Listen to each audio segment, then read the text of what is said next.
Good morning, everybody. It's Marcia from Orals of Wellness with Marcia. And today I'm finishing up, chapter 5? Yep, finishing up chapter 5, and I'm listening to me talk about Marcie Lyons. And her title is My Fairy Tale Life.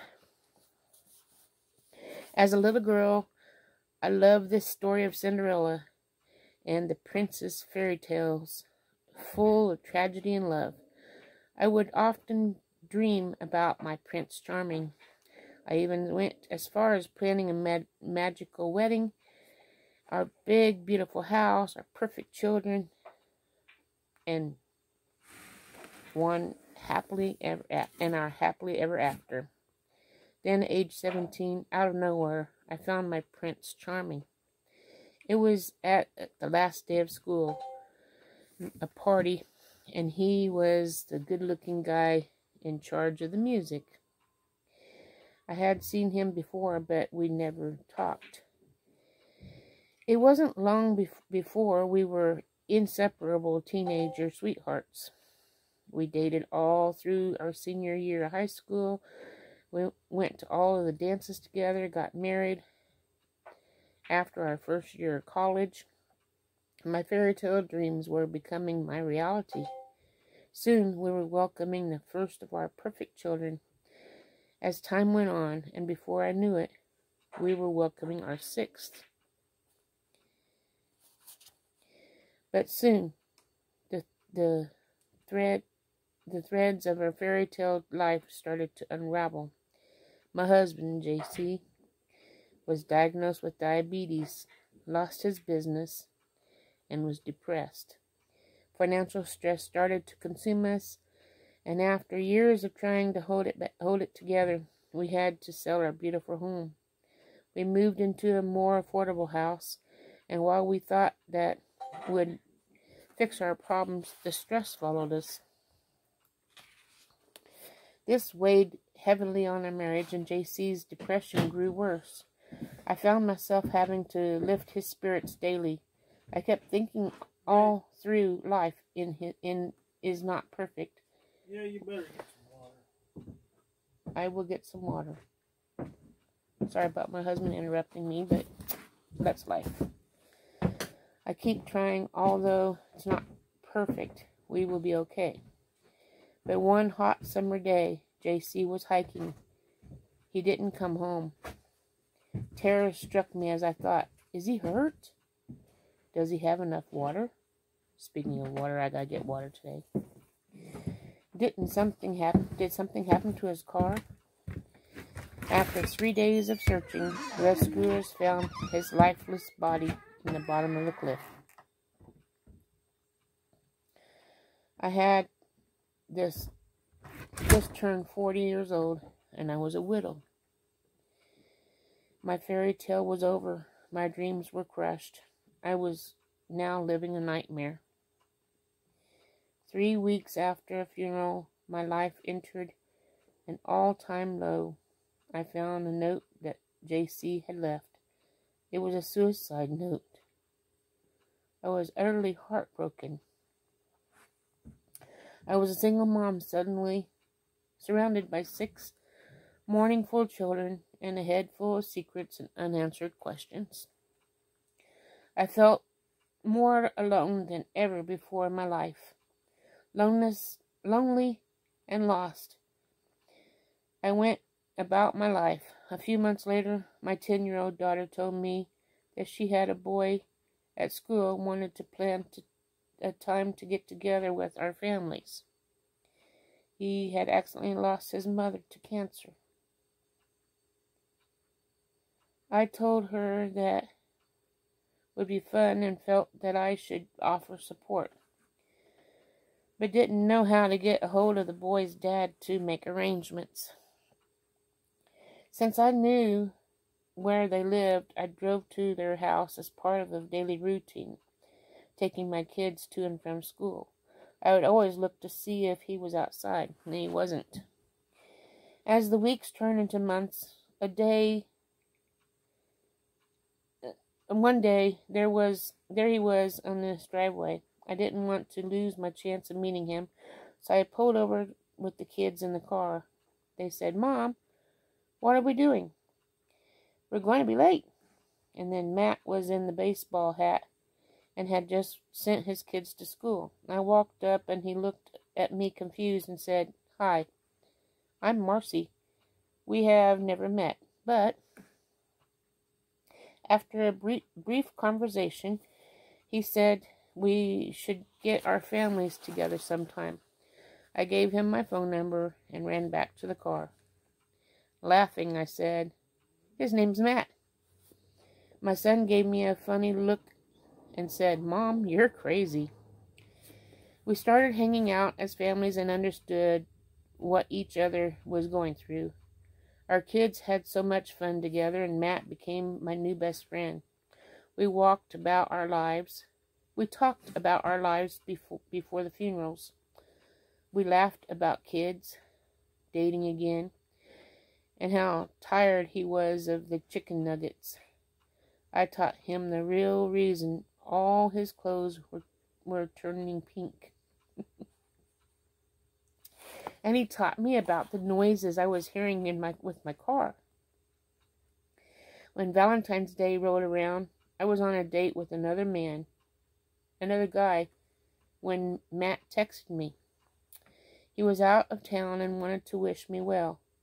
I couldn't stop thinking about Matt in a whole new way that night. I realized it was my best friend Matt that become my Prince Charming. The same weekend, he figured it out too. We broke off all other dates and started spending every minute together. He was my miracle.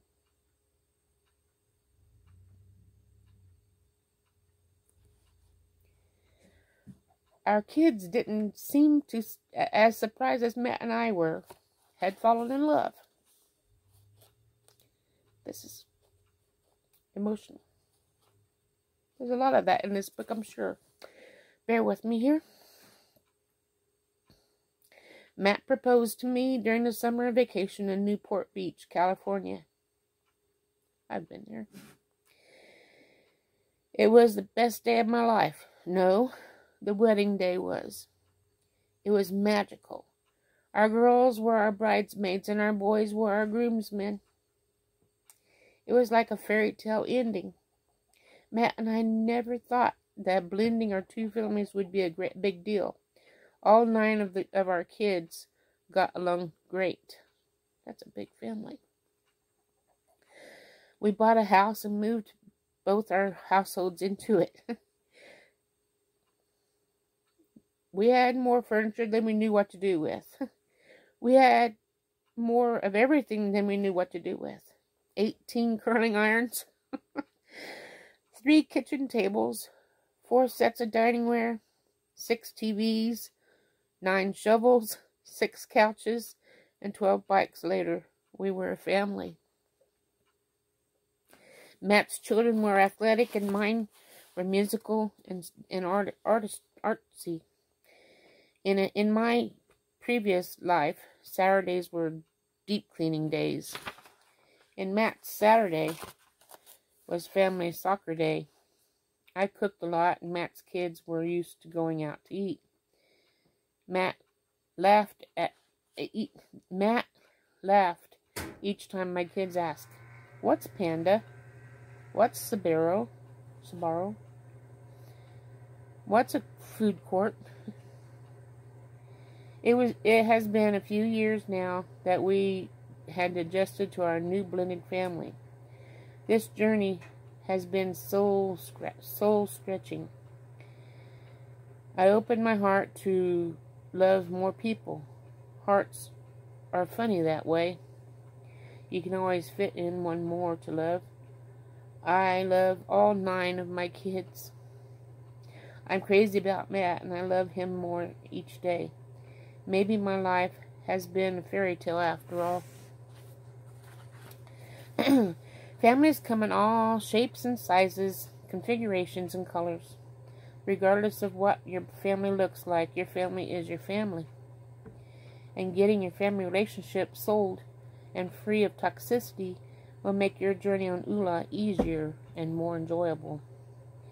When your closest and most emotional-driven relationships are stable, life just works. Here's 3 tips to help you navigate these complex bonds and interactions. Love well is number 1.